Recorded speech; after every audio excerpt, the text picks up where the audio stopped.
my mother did not really share where my father was. You escaped death 4 times. I'm not scared of death, but what I'm now scared of is, I think I remember saying this to you, that can I finish what I've started? Can I empty myself? Have I offered the world what I was supposed to have offered? Or I've come short? You don't die before time. You die because it is time. So what is the biggest lie you believed for a longest time? Being told that you can get rich by giving tithe. Yeah. Wisdom and purpose, let the truth shine. Wisdom and purpose, our stories combine. Yellow Wisdom and Purpose family, thank you so much for wisdoming and purposing with us. ImeTheFinest here. Joining me is Jotro Kenani Rusike once again. So last time Tagaita another episode, you can check it out on my channel as well. It was a very inspiring and educational video, so you must check it out so that you understand. This one is a part 2 of that previous episode. Nkoma Jodro, thanks for coming, man. How are you doing? I'm doing okay. How are you? Thank you for inviting me once again. Yeah, it's a pleasure. I really appreciate your presence. Your presence means a lot to us as well and our community. I'm sure people love you so much, and they were interested in your story. It was inspiring, but it's no pizza. So let's continue. Let's talk about your blind journey. Your blind journey. What were the push factors and pull factors? Why at the first place did you embark on that journey? I can say the blind journey of going to SA was pushed by the economy that was there. I was working for the government, and the salaries were not pleasing, and by then I was now thinking about getting married. So I was looking at my salary and looking at sustenance. There was a girlfriend of mine who was in Mashingo. So I was just thinking about, will I be able to take care of her using this government salary? And things were like, when we'd wake up, there was a new currency, and the following morning, they are adding more zeros. Those who lived in the 2000s, they know how it was. So that was one of the biggest factor, because I was just like, and the other thing that was also there was a friend of mine who had come from that side. And you know, when you see someone actually flash a mari, I know things are good this side, you are also bound to say, let me go and try. So that was one of the things that really pushed me to do that. But what were the pulling factors? The pulling factors was the other thing that was, I was in the health sector. So now I was thinking about, I really wanted to pursue a career in sound, and I thought South Africa was a good ground for me to do sound and to do music, because what was happening in South Africa, I had seen the likes of Sani Makalima. By then, there were guys who would go there and record, even the likes of Kudzi Nyakuja. They would go there and record, and you hear that sound that is coming from South Africa.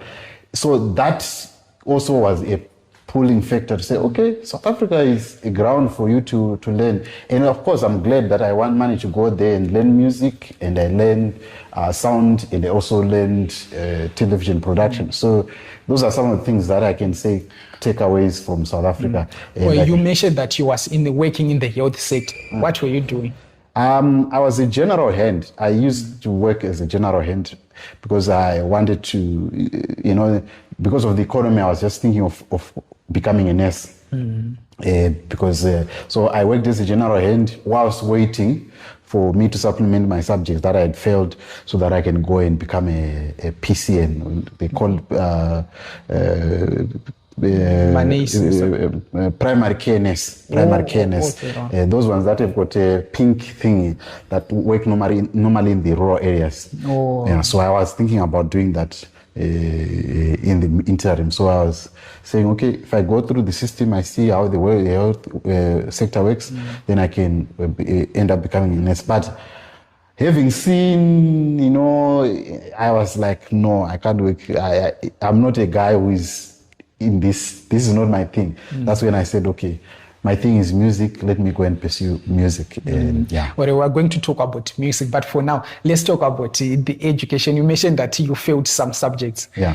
I'm sure it's a humbling moment for a child to write exams and then you wake up failing or having in subjects which are not considered enough. Yeah. So how was it for you? It's very humbling, but also when I look back in retrospect, I say much of it was because of me.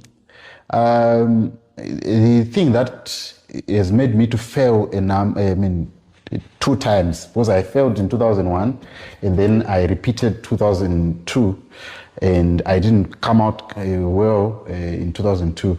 But in all the things that I did, I realized that I'll be knowing things, but I'll be overconfident. And by being overconfident, you make a lot of mistakes and you end up, answering things that are not supposed to be answered, and you end up, going off topic. So these are some of the things that I encountered, and looking back, I would say these are the things that the mistakes that I would make. Sometimes like if you check my 2001 results, I had 6 Ds. Oh. So you would see that I was not just an average student. I can't say I was an A student, but I would say and most of the guys whom I went to school with, they will say, this guy is intelligent, but is overconfident. So these are some of the things that I look back in retrospect, but I would deny that I'm overconfident.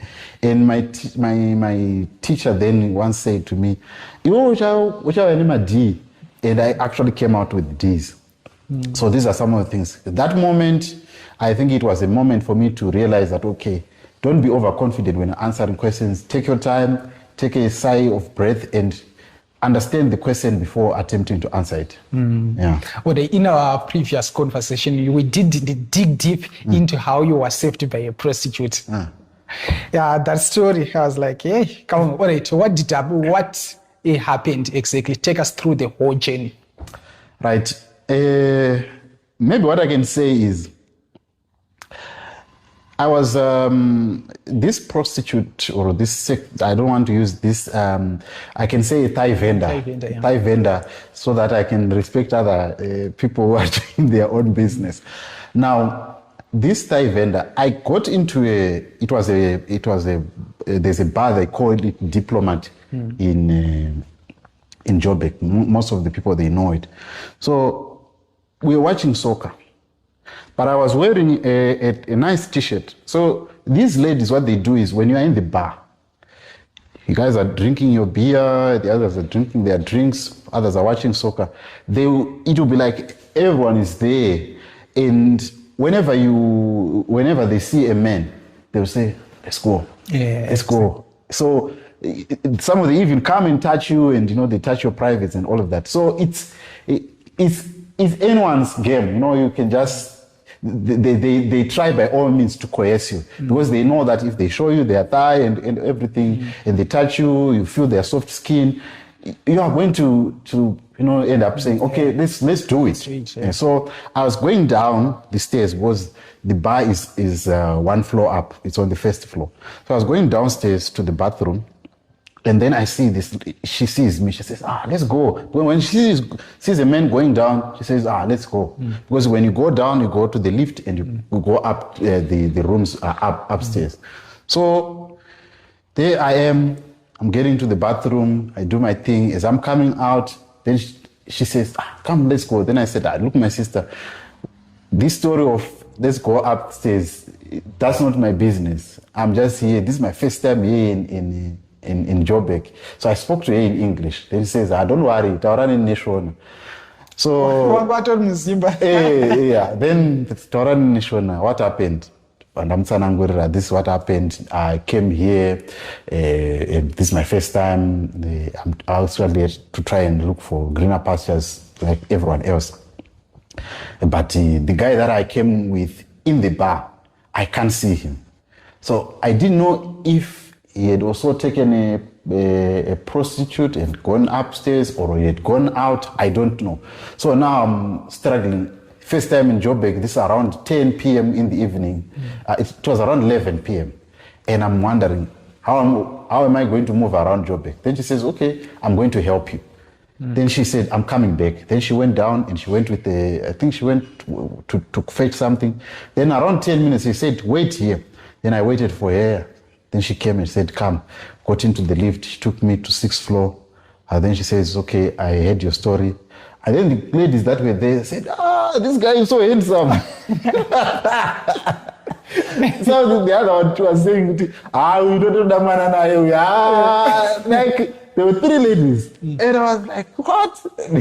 So now I was not thinking about the stories that I hear that these ladies, they can, rape a man. I was like, what's going to happen here? So that was the moment. And then she says, we are going to help you. But we know some people, some of our clients, they come here, and some of them, they are working construction. They can assist you get a job. So today we are going to give you 50 rand so that you can get by, but you can sleep with us here. Then she says, I don't have a client, so you can sleep here on the floor. Then I can sleep here on the bed, because those were single beds. Said, okay, you can sleep on the floor, we can give you blankets, and then you sleep on the floor. I said, okay, then that's fine. So that's how she helped me. And we kept on communicating, but, life happened. I started to get, breaks when I was now in South Africa.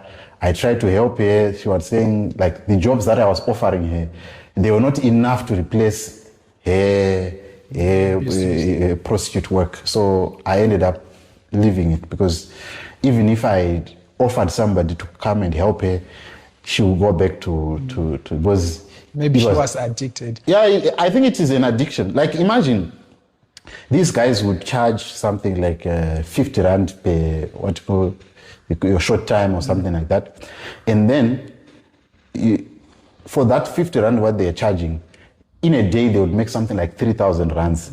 By then 3,000 rands was pretty much like close to, because $1 is to the rand was around 7 rand. So just make your mathematics there. You are making pretty much like $300 in a day. And then the other one goes to the owner of to the rooms, because they will pay the rooms every day. So they will pay something like I think like 300 or 400 per day. Now, where would somebody get a job that pays them? Because 3,000 was someone's salary. So if you then say, leave this and get a job that gives you maybe 6,000 rands per month, it won't make sense. It won't make sense, because that's a 2 days job, even though sometimes they will get beaten by some of the clients and all of that. So I realized that I can't help her, and she would say, no, look, this job is taking care of things. Zim, I can even buy a car or something like that. So she wouldn't leave, but such is life. What does that experience taught you about life? It taught me that, I used to be judgmental about these guys who are doing thigh vending. But it taught me that, yes, these people, they are in these scenarios that they are in. But it's not all of them that got into this work because they wanted. Because how she got into this was, and I know there are a lot of ladies who are in this business, or who once got into this business that are in South Africa, who got into this business because there are others who came back from South Africa and came back to Zimbabwe and told them that I'm working at a massage, I'm working at a hotel or something like that. And then she would go there hoping that she's going to go and get a job at a hotel. And then she gets there, the lady would tell her, look, matoya sisi, basaratu itandirori. And then someone will say, no, I can't do it. One day, they accommodate you. Second day, say, okay, look, if you don't want to be accommodated here, find your way, So some of the ladies who got into sex work in South Africa, they got it because of, they were scammed into it. Because when she was relaying her story and the other 3 ladies were telling me about their story, they told me that we got here and we were told that we are working in a hotel. They are looking for people who can work in a hotel. And we came here to South Africa hoping to work in a hotel, and only to find out the hotel is we are selling. So it got me to understand that life is like that, especially if you're a lady. Don't just fall for any job that you are told, you are promised by people outside Zimbabwe to say, come to this place, because at the end of the day, these are some of the things that ladies fall for, and it will be difficult. It's like you have gotten into drugs and then you can't come out. So these are some, I had a bit of a soft spot about that, though I know that you can quit, you can make a decision to quit. I think when we are talking about prostitution, people are too judgmental, but if we look at it from the roots, and you find out that most of people who judge prostitutes, especially ladies, they are actually prostitutes. Yes. Also because some will dump a guy because he didn't manage to buy flowers for you, and they will go and sleep with another man for money or for grades. If we are talking about universities or for something which is not that important also. And they condemn or they judge those who stand on the touchline saying that these are prostitutes, but in a bracket team, everyone is a prostitute. With those who are sleeping with other men for grades or for other things, and those who are standing on the touchline, they are all prostitutes. But let's talk about your first job in SA. How was it? And what were you doing? My first job in SA, I was actually selling ice cream. I was those guys who sell, who have got those bikes, those tricycles. Yeah, that was my first job. I can't say that was my second job actually. The first job that I did was we went to there was a construction. We went at a construction week, a place that is called China Mart now. We were there when it was being constructed. So that was my first job, I can say. Then I went to do ice cream business. But at China Mart, what we were doing was there were beams. So I was using a cutting torch to cut beams. So when there, they would say, one darker boy. And then we went there and then they started working. So as we were going out to do break, on that first particular day, as we went to do a break to find food, and then there was a white guy who came and said, "Guys, I'm looking for guys who can help me to cut some beams." I said, "Okay." Then we left the darker boy because it was too much. I mean, nobody wants to do that because those guys they'll be on your case and you'll be working very, very hard. So that's when I started to do cutting some beams, that were not done well, and then would cut them and then weld them back and everything. So that was I can say my first job. And then the guy did not want to pay us after most people were getting money after every fortnight. So after a fortnight, we didn't get paid, and another fortnight we didn't get paid, and then we ended up leaving the job. That's when I started to do ice creams.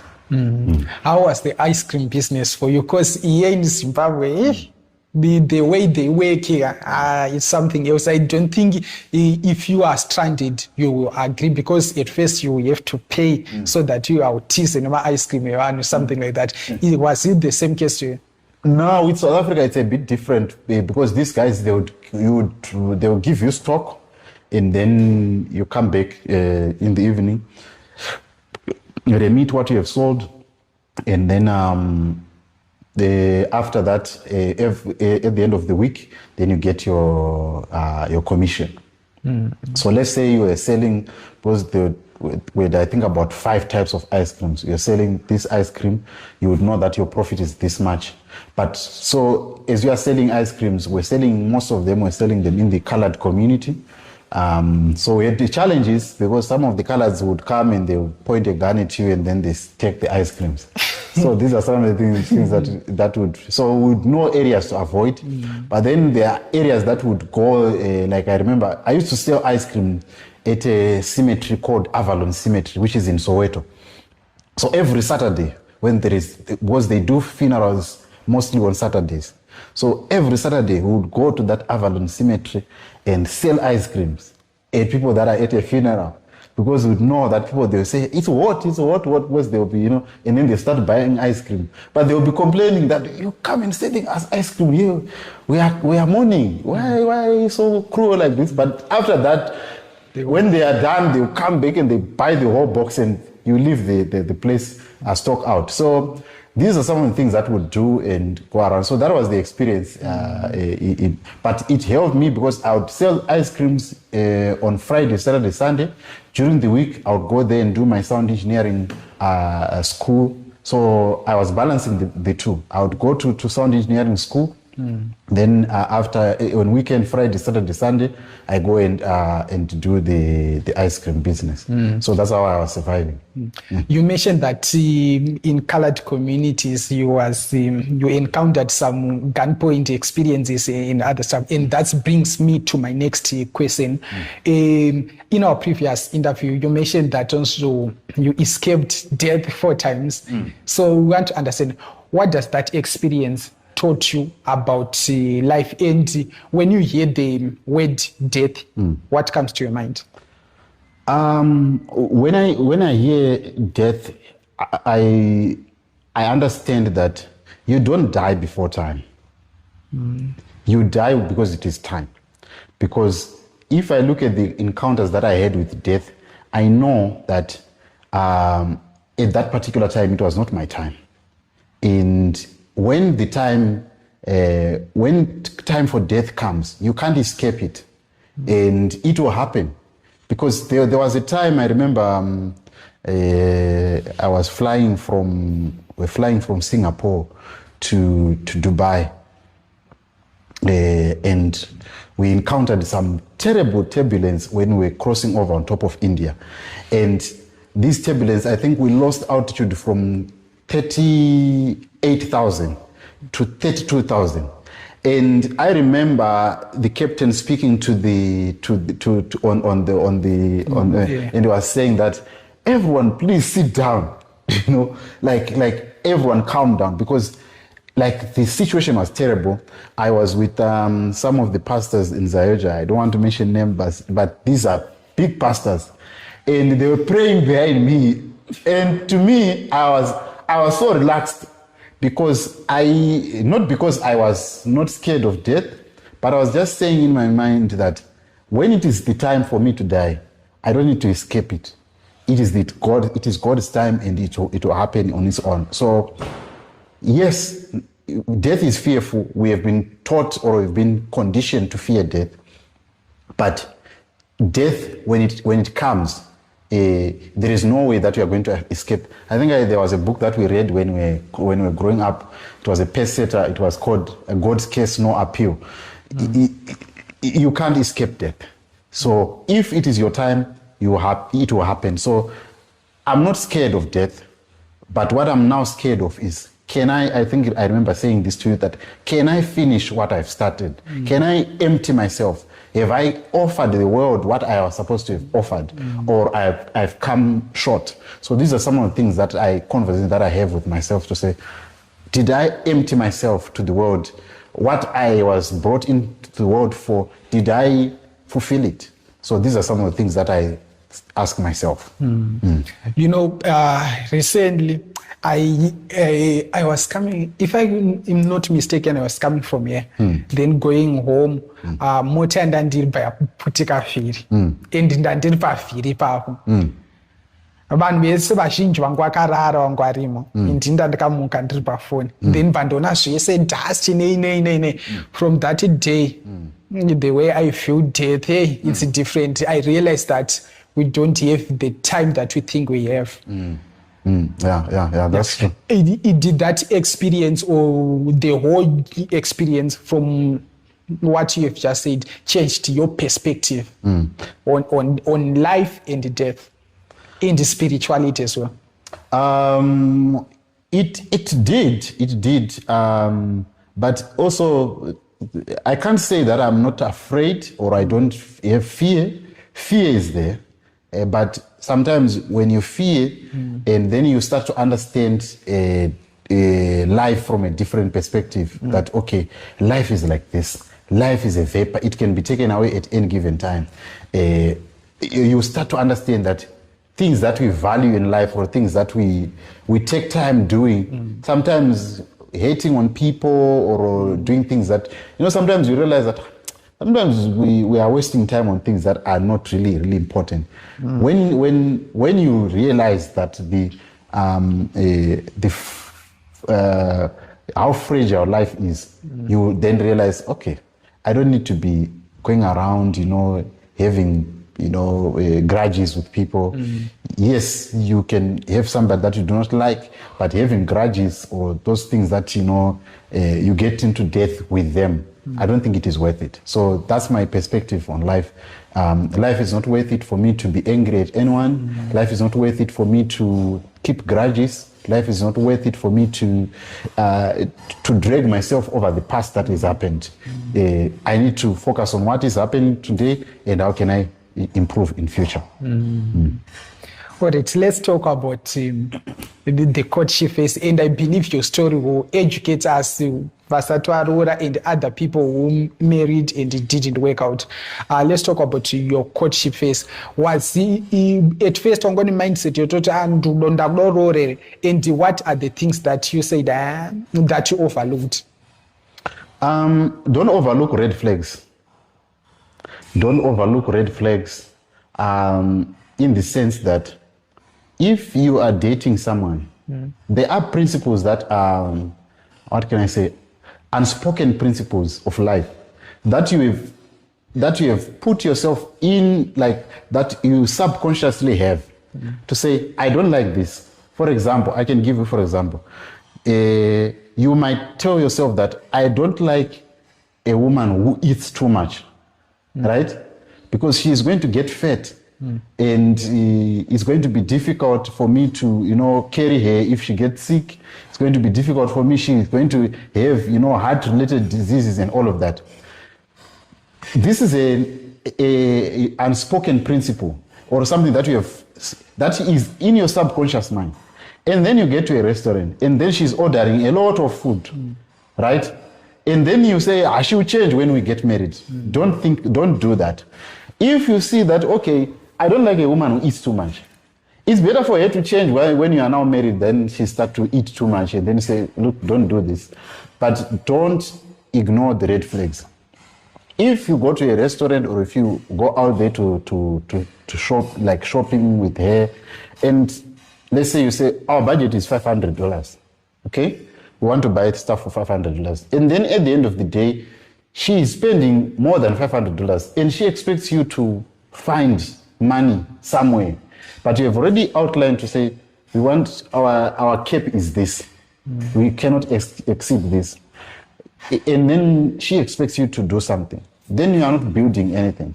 So I think don't ignore the red flags, because if you ignore them, they are going to come back and haunt you. If you see something that you don't like, say it immediately. And if it doesn't work out, don't be scared. Don't be scared to be called a guy with a cold feet before you get to commit. Don't be scared, because people who guilt trip you to say, so you now have cold feet, and then you think, in Shona we say kujga poison kunyara. This is what a lot of guys are doing. They get into a marriage and they think marriage is going to fix itself. It's not going to do that. Marriage has got its own issues, and you must enter into it, one, committed, number two, with somebody who has got the same,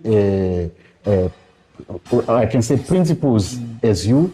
You might differ in what you like and everything, but at least you must have same goals. Your goals must be clear, and you must be having a clear vision to say, this is what I want to achieve at ABCD. So even if you are going to experience problems, you are going to be pushing together, knowing that we agreed to do this and this and this and this. You have the same mindset. So the mindset is important, and don't ignore the red flags, because those are the things that come back to haunt you. That's wisdom right there. And I really appreciate it, because also we believe we learn from other people's mistakes, because we won't be able to live long to make all those mistakes for ourselves and learn from our own mistakes. So now let's talk about the content creation. Why did you start a YouTube channel? Was it poverty? What was it like?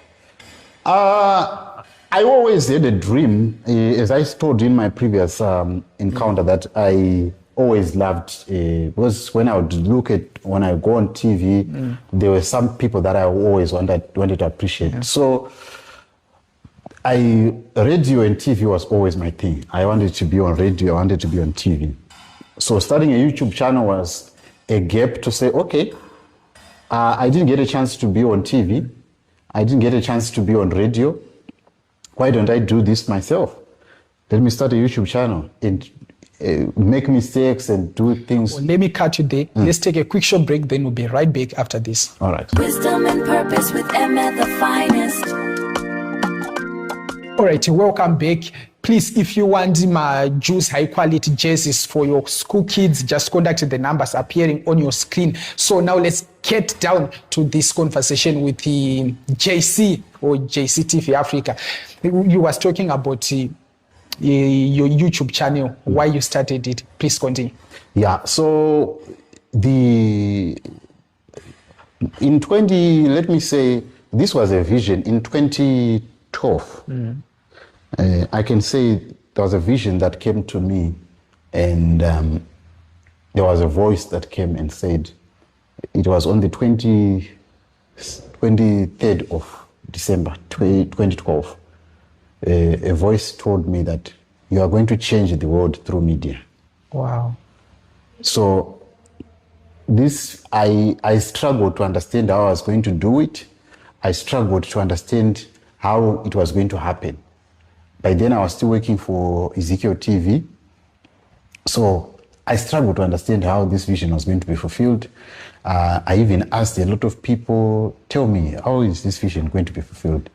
So the other time I then realized that, okay, I saw this guy, Gambakwe, the guy who does, he was got Gambakwe channel. And I saw him doing TV, and I saw the way I was editing his stuff. And I was like, I can do better than this. But the way I was presenting, it was good. So I said, I can do this. Then he opened up the floor and said, if anyone wants to be a YouTuber or want to start a YouTube channel, please get in touch with me, and then I can teach you. So I called him up and we meet, and then he said, we can do this, and that's how we started the journey. And then I said, let me do this. Has been my dream to become to be on TV. Now I'm on TV. I'm the TV. So there was also a time when I did a video, and it had about 120,000. I did an analysis of the video for Alpha Lukaku. The one where that guy resurrected, what's his name? Elliot. Yeah, so I did an analysis of that video, and it had about 150,000 views on YouTube, and I was like, wow, let me do this. So that's how I got into content creation and started doing YouTube videos. How was your journey? Because most of us, if you are growing, if you are starting out, you'll be every minute you'll be checking my views. You can't escape that. You check, like there was a time I'll be checking how many subscribers I've got. When one subscriber, like when you're still your channel is still very new, you would see who is subscribed on your email, because the email will send you somebody is subscribed, and then I would go and thank everyone who is subscribed to say thank you for subscribing. So these are some of the experiences that you would have when you're starting. You'll be checking up. Like nowadays, it's a little bit easy for others, but for us, it was not easy for us to get to 100 subscribers. I think it's not easy. It's never been easy, man. Because at first, as of me, I used to think that it's easy. I'll shoot and edit, then upload it in the way it will be done. But not knowing that there is the thumbnailing, titling. There's a lot of work. Yeah, there's a lot of work. Yeah, you mentioned about the guy that I don't agree with in terms of how he produces this news, because also I know produce fake news every time, and I don't like it. So why, just saying because most of people, especially, but I don't blame him, my content creators, they think that guy because we're not mentor, and I was like, being mentored with this guy who are fake news, and as of you, from what you know now. All right. My friend, pardon Gambakwe, is what I can say is not being disrespectful to him, but what I can say, that guy is a hard worker. The good side about him.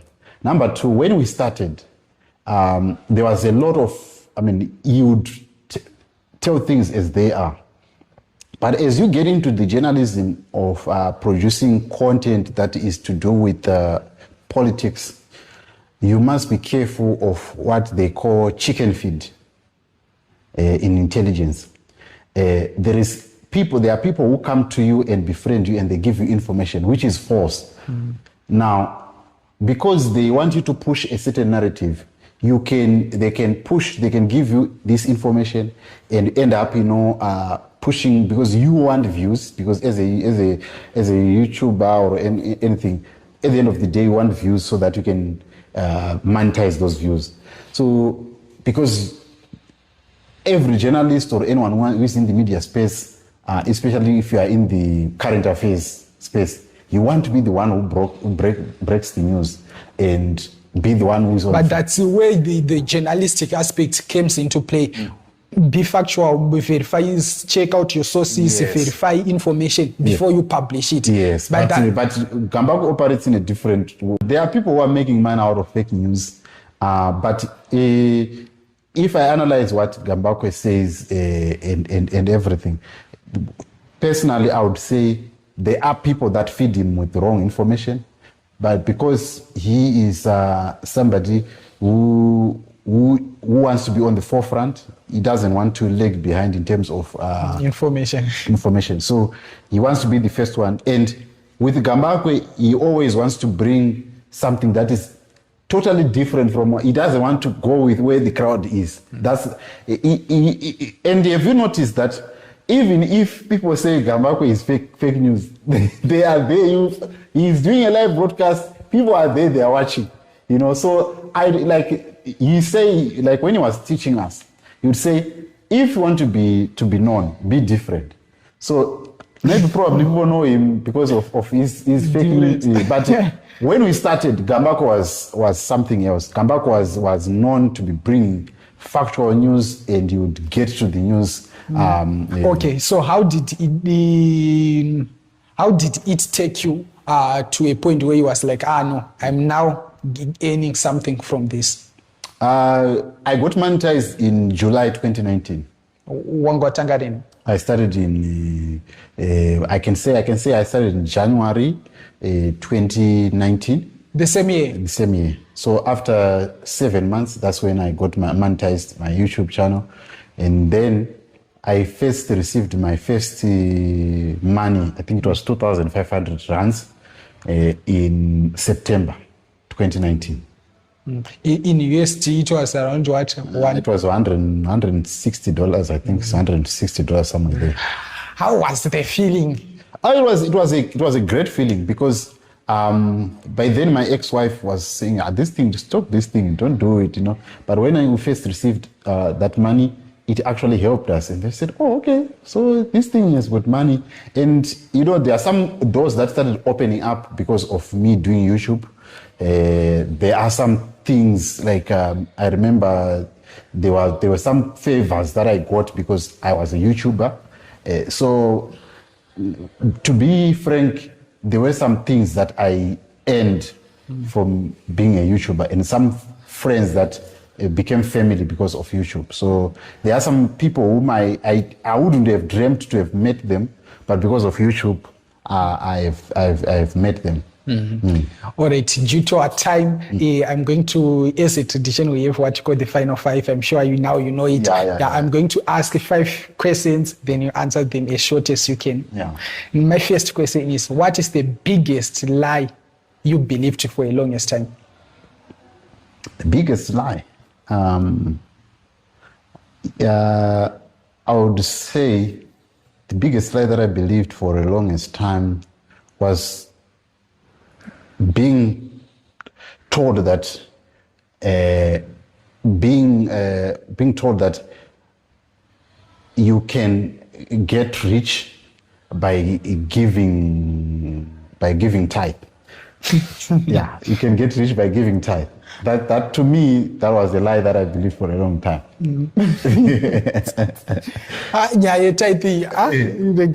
So my second question is, what is the best and worst thing about rural life? The best thing and worst thing, let me start with the best. The best thing about rural life, it teaches you a all-rounded life. You learn things, you learn to live. There's a scripture I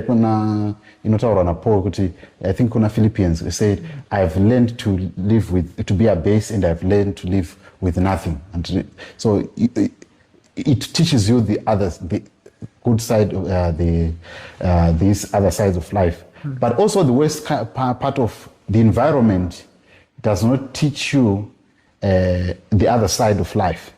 So you only get to know it when you've grown up. And sometimes it is they say it's difficult to train old dog new tricks. So sometimes for you to adapt to urban life, sometimes it's very difficult. So I would say if you have got a child that is in the rural area, please bring them to town when they are early so that they can make a decision about which life do they want to live. And it can also open up how they view life. So those are the two things. The environment is not so great at some point. If you had to go back to your early days and you are asked to choose a career path which is different from what you are doing, what would it be? I would say I'm fond of flying. I'm somebody who loves flying. And I think if I was going to have chosen, probably I would have chosen to be a pilot. But because our environment did not make us to be acclimatized with flying, and I always thought that flying is, they need so much mathematics and everything. Yes, there is mathematics in it. And because I was not good at mathematics, so I was so discouraged from thinking about being a pilot. But I now with the information that I have, I know that I can be a pilot without all these, because now the machines, they do everything for you. So right. Now with what's your priority? That's my final question. My priority now is to grow my rural life and create an economy, and also grow my film work and journalism. So that's my priority, to grow my empire and make sure that it has got a lot of eggs that are in different baskets, or so that my kids or my legacy will be known as a legacy that we took over from our fathers and we changed it. That is my priority. Thank you so much for coming, and I really appreciate your presence. It is always a pleasure having you here. You are educating us. We are learning from you. Let's do it. I really appreciate you. Me too. Thank you so much for hosting me, and we wish you all the best. And everyone that is watching, please subscribe to this channel. And we want to push this channel. How many subscribers you have got now? 1.5. Right. Yeah. Let's take it to 2,000, 3K. If you're watching this when you are still on 1,000, you are the subscriber that we are waiting for to push it to 2,000. And that's what I can say. ImeTheFinest is one of the greatest interviewers, and he's going to be one of the biggest podcasters in Zimbabwe. Watch this space. Thank you so much, man. And please Yes, he said, let's hit. My goal this year is to hit 10K. Let's push it to 10K this year. Thank you so much for watching. This is Wisdom and Purpose with Ime, where we help you and more wisdom become happier, healthier, and more wiser. So sometimes more yield. See you on the next episode.